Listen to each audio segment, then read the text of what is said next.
What's up guys, Asian here again with another build video, and today we're going to be going over kind of a generic beginner Magicka build. So while I am on a Nightblade, this particular video is basically going to show you guys more or less the gear that you're going to need for pretty much any of the classes in the game. I will show you guys basically two versions of this build here. So one with very high amount of sustain and one that has a little bit less sustain, but is able to pull just a little bit more DPS overall. So I'm going to show you guys two parses here on the Magicka Nightblade. I do have my meta Nightblade builds already out, so you can compare numbers there to see just how much worse a beginner build actually is. So very similar to the beginner build that I did a little bit earlier with the Magicka Sorcerer, that heavy attack sword.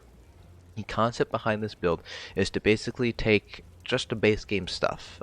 So we're assuming we don't have access to Jewelrycrafting, assuming you don't have access to any of the DLC trials or any of the DLC dungeons in order to grab those sets. So we're basically going to be playing around with just the base game gear and the base game sets. So either overland sets or purchasable sets or craftable sets. So that was kind of the concept behind this build. Now, this is kind of a generic build, so while I am on a Nightblade, this is not going to be Nightblade specific. We're only taking a look at gear. In terms of actual skill bars themselves, I'll go over a couple of general tips that you can go with in case you don't want to use spell power potions, which is definitely something that a lot of people have concerns about, because spell power potions can be fairly expensive whether to make it or to craft them yourself, because it either requires a lot of time investment to get all the alchemy ingredients together, or a lot of gold investment to actually buy them off of guild traders. So if you don't want to use spell power potions, you just want to use your regular base game Magicka potions, then I do have a few options for you there, and I'll show you guys kind of what you want to do in general on your skill bars here. So, unlike the rest of our build videos, this video is really going to be focusing in on the gear. We'll talk a little bit behind the skills. CP points, again, kind of will gloss over a little bit. Each class does have its little bit own separate CP distribution, and this does assume that we're at a 10 CP, so... I will show you guys probably a 300 CP setup, but we're not really going to be taking a very close dive into CPs on this build. And then for rotation, we're not going to be doing any sort of rotation videos, because again, this is sort of idea is you can kind of take these concepts and apply them to any class. So while I will show you guys some parses, I will not show you guys a rotation, because you can just go ahead and take a look at my meta build videos for an idea of the rotation itself. So, without further ado, let's go ahead and talk about gear. So like I said, we're really focusing in on craftable or purchasable, basically any base game gear sets. So no DLC dungeons, no DLC trials, and we're also going to assume we can't get any sort of trial sets, or at least not right away. You can get them on normal, but kind of idea behind this is something that you can really quickly slap together or purchase for kind of a Magicka DPS that you're just starting to get off the ground, so to speak. So, the first thing is Marshhelm sets. Grothar is going to be the best Marshhelm set in the game for Magicka DPS base game. You don't have to run a Marshhelm set if you don't want to. If you don't want to run a Marshhelm set, then you can run 2-piece Torix Pact, because the 2-piece of Torix Pact, it does give you some additional spell damage there. So that's one option there. The other Marshhelm option is going to be either Lambris or Scoria, depending on your specific class. Scoria is, generally speaking, going to be weaker than Grothar or Lambris, but it's going to be give you a little bit more health, so it'll give you some survivability. Grothar does have the limitation that you need to be within melee range, so it's an 8-meter radius.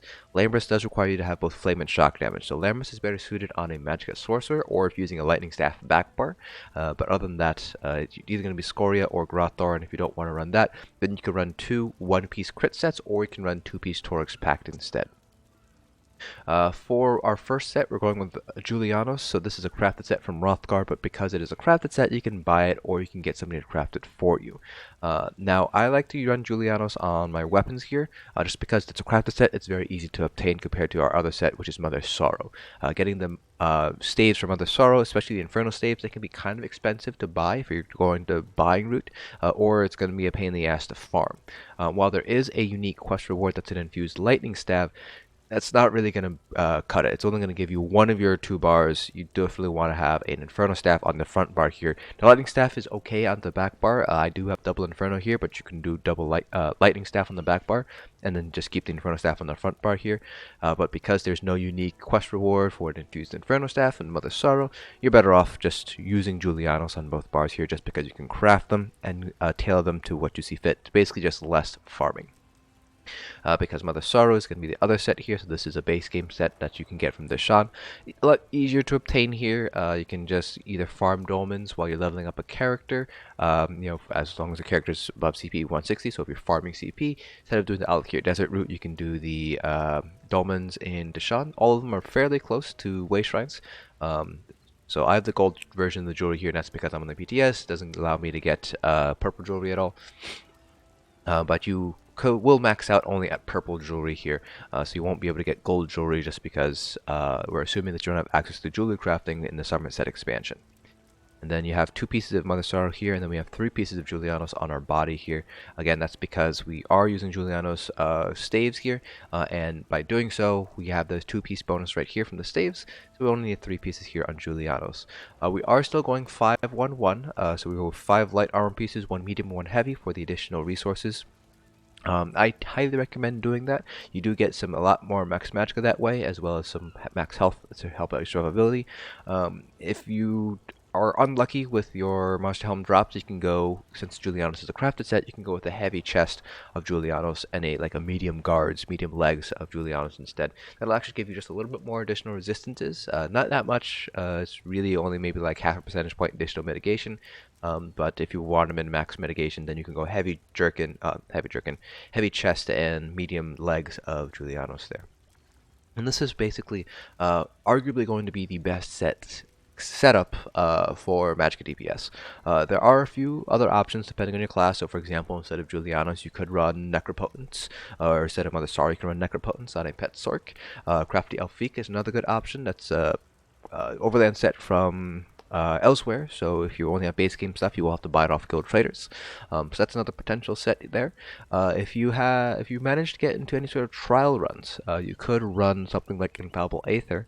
That gives you that minor Slayer bonus, and while the 5-piece is not particularly good because heavy attack builds aren't really that strong compared to light attack builds, it's still not a terrible set to run on a non-heavy attack build. Moving on from there, you also have things like Mechanical Acuity. If you want to run Mechanical Acuity instead of Mother Sorrow, that's pretty decent as well. I find Mother Sorrow to be a lot better just because that's actually Magicka focused versus Mechanical Acuity, which is not Magicka focused. Plus, running 2 crafted sets is going to be quite difficult because jewelry crafting is still fairly expensive to do. Especially if you want to upgrade your jewelry up to purple. So running something like Mechanical Acuity and Julianos, you will need to eventually craft the jewelry pieces, which does end up getting quite expensive. So that's kind of why I don't recommend doing that. It's either going to be something like running Necropotence and Mechanical Acuity, basically either like 1 Overlands/dungeon set with a crafted set is generally what I recommend going for. For character sheet, real fast. Dark Elves or High Elves are generally going to be the best race for Magicka DPS. Nothing really to change there. All points into Magicka across all of your different classes. You can put a few points to health if you want some survivability.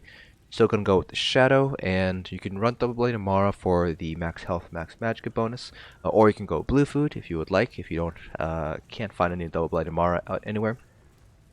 You don't have to be a vampire if you don't want to. Generally speaking, you will get a little bit more sustain out of being a vampire, but you also will take more damage from fire. So it's kind of up to you if you want to be a vampire or not. If you're running a regen heavy build, so if you're running Clockwork Citrus Fillet instead of Double Blade Mara, you don't really need the vampirism. You have plenty of sustain, at the very least on a Magicka Nightblade. Probably not on like a Magicka Templar or a Magicka Sork if you're doing a light attack build on a Sork. So it's kind of up to you if you want to do vampirism or not. And then skill bars pretty much follow the exact skill bars that I have on my meta builds. So again, I'm not going to cover this all too much. But if you don't want to run spell power potions, they are fairly expensive. Then you have a couple of options when it comes to getting your major sorcery. The most consistent way to get it is going to be through the Mages Guild line entropy. So you can either do degeneration or structured entropy. Degeneration is going to be a little bit better overall, just because structure entropy does require you to have it slotted. So you just basically use degeneration, I believe it's every 20 seconds for the major sorcery buff. The skill itself actually doesn't do that much damage. It only deals, in this instance, just 10,000 over 14.4 seconds. So if you think about how much DPS that is, it's not really that much. It's less than 1k DPS for this skill. But if you don't want to run spell power potions, this is probably the best way to get major sorcery. So at least on the Magicka Nightblade, for example, You would have your shield on the back bar here, like so. Let me just get the shield. So you have your shield on the back bar like this, and then if you want your major sorcery, then you can pretty much say drop Rearming Trap or for entropy here, or I should say degeneration. So that's what I would drop if you don't want to use spell power potions. Just drop your Rearming Trap, your basically your force, your minor force, and put in degeneration. On the Magicka Nightblade, not many options here to get rid of, because you still want to get that major prophecy from Inner Light on the front bar here. So for different classes, you might have a little bit more leeway depending on your flex spots available to you. But if you don't want to run spell power potions, degeneration is going to be the best way to get major sorcery. There are a few class abilities that give you major sorcery, but I find degeneration is probably going to be the most consistent. Lasts probably the longest outside from like igneous weapons on a Magicka DK, but it also gives you that chance to heal on your light and heavy attacks. So that'll give you a little bit more survivability that way. So that's what I would run if you don't want to run spell power potions there. For champion points, again, follow the meta setup that I have, but if you are lower than that, I'll show you a CP 300 setup really fast here. So with 300 CP, you would only have 100 across each of your different constellation types. So you would run something like, pretty much just go 100 into Arcanist. You could go something like 75 into Arcanist here. Let me put 75 here, and then put the rest into Tenacity. For when you do need to heavy attack to get your resources back. But definitely want to invest very heavily into Arcanist if you're at 300 CP.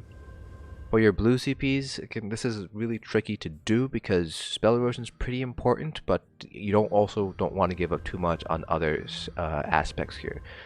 Most important part is going to be getting spell precision, so you do want to get that 9% additional spell crit, so you will need to put at least 30 points into this tree, so I'd probably do something like 13 spell erosion.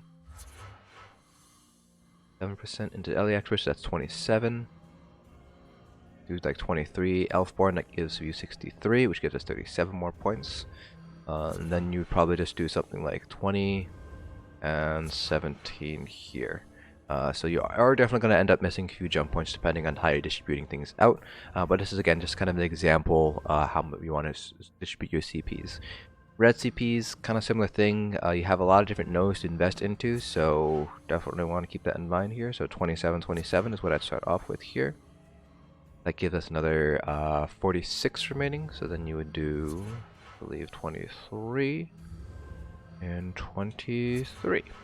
So that's kind of an example of a CP300 setup here. So basically just want to make sure to invest very heavily into Arcanist, make sure to get 30 into the Apprentice for the spell precision, the additional spell crit. Then your red CP, split them evenly, 27, 27, 23, and 23. And we'll go ahead and clear that distribution there. Alright, and that's pretty much it for the kind of generic build information. Again, the rotation itself, you pretty much want to follow the meta build stuff, the videos that I already have out, so depending on the specific class, definitely check out those rotations. And this particular build actually isn't all that bad. So again, gear-wise, pretty simple to get. You just need Rothar or two one-piece crit sets, or Lambris or Scoria. Julianos is crafted, and then Mother Sorrow you can buy off of guild traders or farm it yourself. Pretty easy. You don't just make sure when you have Julianos just to put max Magicka enchants on everything.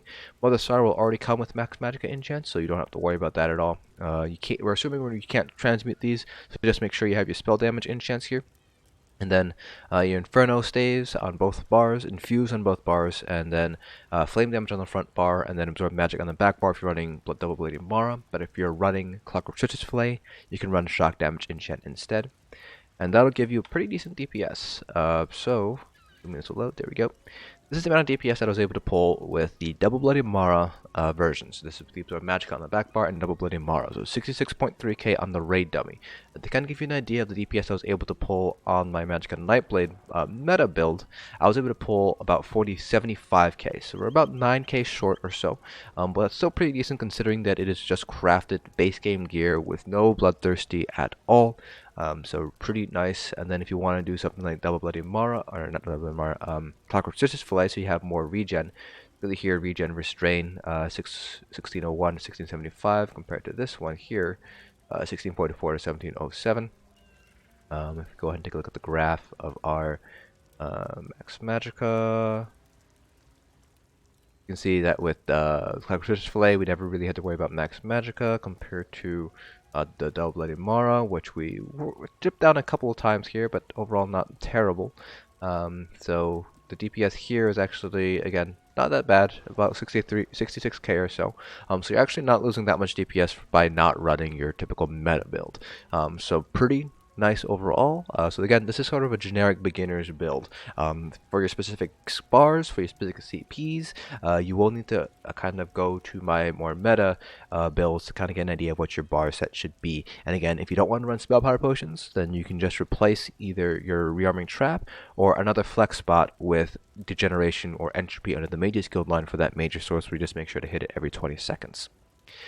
So that is going to be it for this build video. Hopefully you guys found this informative, and if you guys have any questions at all, please feel free to leave them down in the comment section below. Hope you enjoyed, and I'll see you guys in the next dungeon.